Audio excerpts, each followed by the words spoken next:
Hello दोस्तों, हमारे YouTube channel में आप सभी लोगों का स्वागत है। आइए आज हम पढ़ाते हैं केमिस्ट्री में समजातीय श्रेणी। ये समजातीय श्रेणी क्या है, तो पहले इसकी हम परिभाषा जान लें। एक सामान्य सूत्र के कार्बनिक यौगिकों को उनके अणुभारों के बढ़ते हुए क्रम में व्यवस्थित करने से प्राप्त श्रेणी समजातीय श्रेणी कहलाती है। एक सामान्य सूत्र के कार्बनिक यौगिकों के यानी कार्बनिक यौगिकों का सूत्र समान हो और उनको श्रेणी क्रम में बढ़ने से यानी उनके अणुभारों के बढ़ते हुए क्रम को व्यवस्थित करने से प्राप्त श्रेणी समजातीय श्रेणी कहलाती है।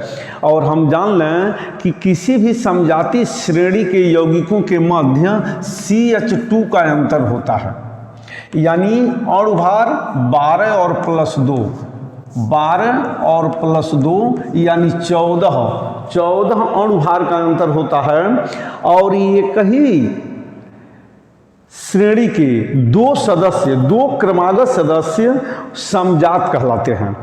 जैसे समजातीय श्रेणी में उसके सदस्य समजातीय श्रेणी के सदस्य होते हैं, लेकिन जो दो यौगिक होते हैं वे एक दूसरे के समजात कहलाते हैं। अब आइए समजातीय श्रेणी के विषय में हम आपको बता रहे हैं समजातीय श्रेणी है क्या। अब जैसे मान लीजिए एल्केन का सामान्य सूत्र, एल्केन का सामान्य सूत्र CnH2n और प्लस 2 होता है। इसमें जितने एल्केन श्रेणी में जितने यौगिक आएंगे, मेथेन CH4 यानी मेथेन, C2H6 एथेन,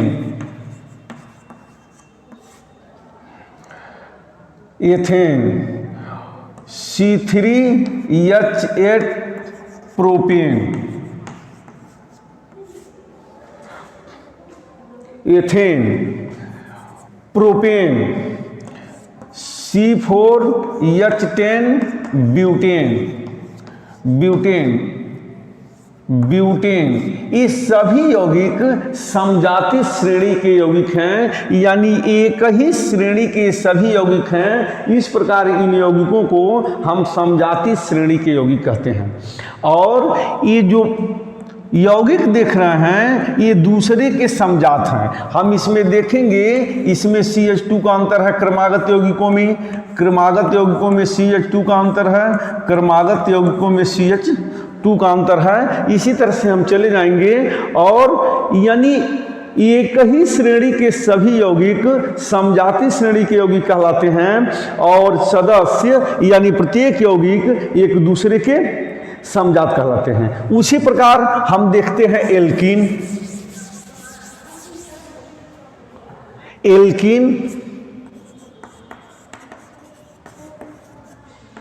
एल्कीन का सामान्य सूत्र CnH2n होता है। अब इसका पहला यौगिक संभव नहीं है, दूसरा है C2H4 ethene, C3H6 propene, C4H8 butene, C5H10 pentene.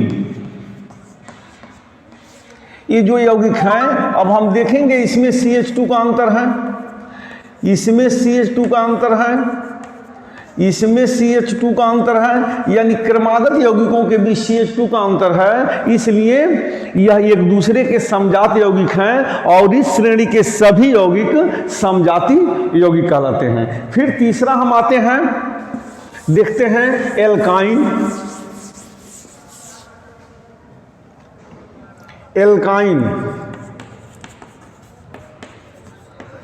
Alkyne जिसका सामान्य सूत्र CnH2n-2 होता है। तो पहला यौगिक इसका होता है एसिटिलीन C2H6, इसको एथाइन कहते हैं, एथाइन। दूसरा होता है C3 और H4, इसको कहेंगे प्रोपाइन।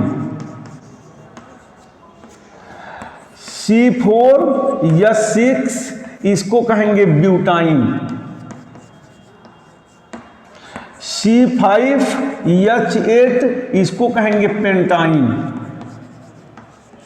देखेंगे प्रत्येक दो क्रमागत यौगिकों के बीच CH2 का अंतर आपको दिख रहा है। यहां पर देखिए कार्बन 1 बढ़ा, हाइड्रोजन 2 बढ़ गया। यहां पर फिर देखेंगे कार्बन 1 बढ़ा, हाइड्रोजन 2 बढ़ गया। CH2 का अंतर होता है।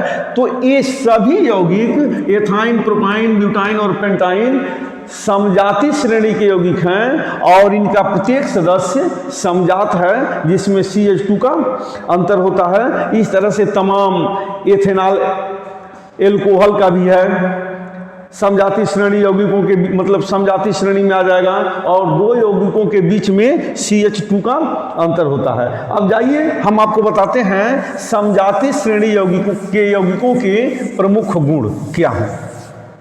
जो समजाति श्रेणी के यौगिक हैं इनके प्रमुख गुण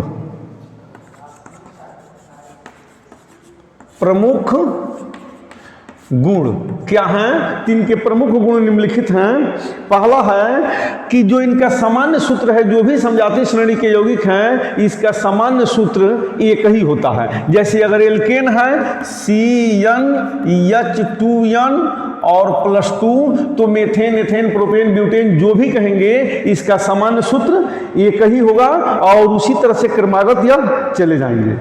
दूसरा है इसका, ये पहला गुण था। दूसरा इसका गुण है दो क्रमागत यौगिकों के बीच, दो क्रमागत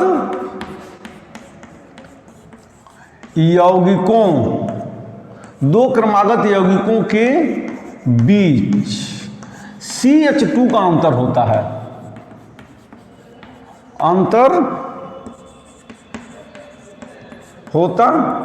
दो क्रमागत यौगिकों के बीच CH2 का अंतर होता है जिसमें इसका आणविक द्रव्यमान यानी 14 का अंतर होता है। क्योंकि CH2 तो C का हो गया 12 और हाइड्रोजन का हो गया 2, यानी आणविक द्रव्यमान यह 14 का अंतर होता है। तीसरा है इनका प्रत्येक सदस्य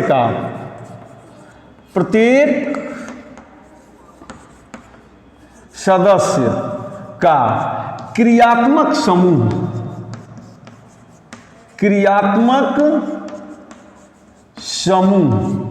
समान होता है। जैसे मान लीजिए CH3OH, मेथेनॉल, इसका क्रियात्मक समूह OH है, ये हो गया मेथेनॉल।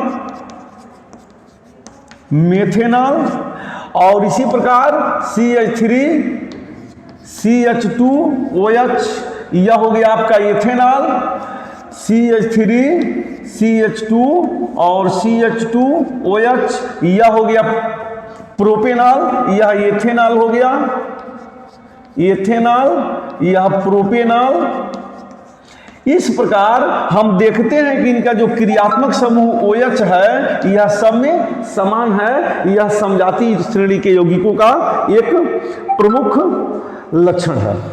अब अगला पॉइंट है इसका कि इन यौगिकों का आणविक द्रव्यमान एक निश्चित क्रम में बढ़ता जाता है।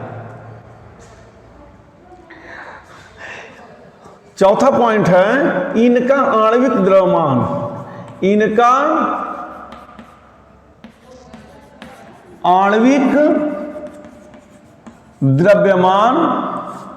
निश्चित क्रम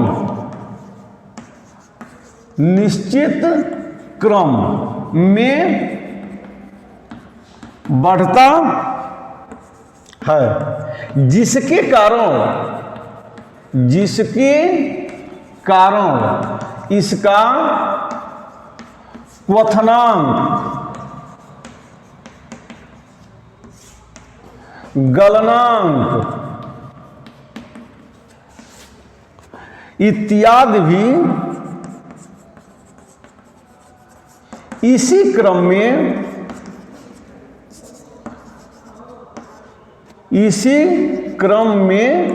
बढ़ता है। इसका क्वथनांक, गलनांक भी इसी क्रम में बढ़ता जाता है।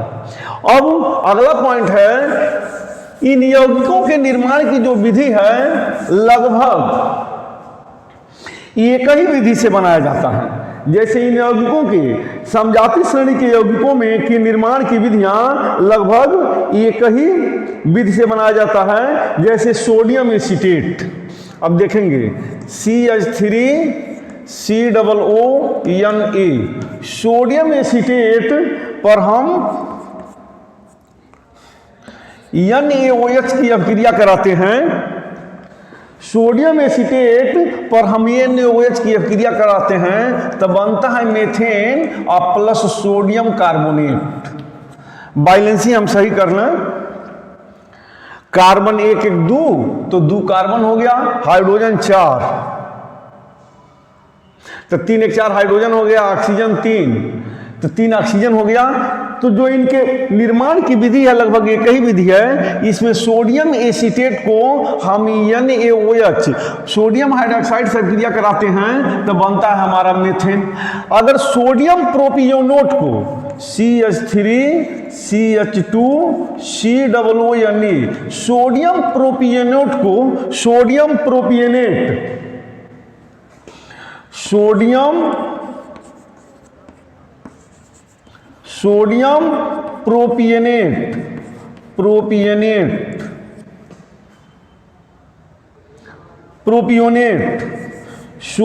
प्रोपियोनेट को हम इसी से अभिक्रिया करा दें, NaOH से अभिक्रिया करा दें सोडियम हाइड्रोक्साइड से, तब बनेगा एथेन और प्लस सोडियम कार्बोनेट। यानी यह निर्माण की जो विधि है ये कही है। सोडियम प्रोपियोनेट को हम कास्टिक सोडा से अभिक्रिया कराएंगे तो एथेन बन जाएगा, और सोडियम एसीटेट को अगर हम कास्टिक सोडा से अभिक्रिया कराएंगे तो मेथेन बन जाएगा। इस प्रकार समजाति श्रेणी के यौगिकों के गुण हैं, और आप इस वीडियो को देखें, समझें। अगर पसंद आया है तो लाइक करें। अगर किसी प्रकार की दिक्कत महसूस हो रही है तो कमेंट बॉक्स में कमेंट करें। अगर हमारे चैनल को अभी तक सब्सक्राइब नहीं किए तो अब इसे सब्सक्राइब करें। Thank you.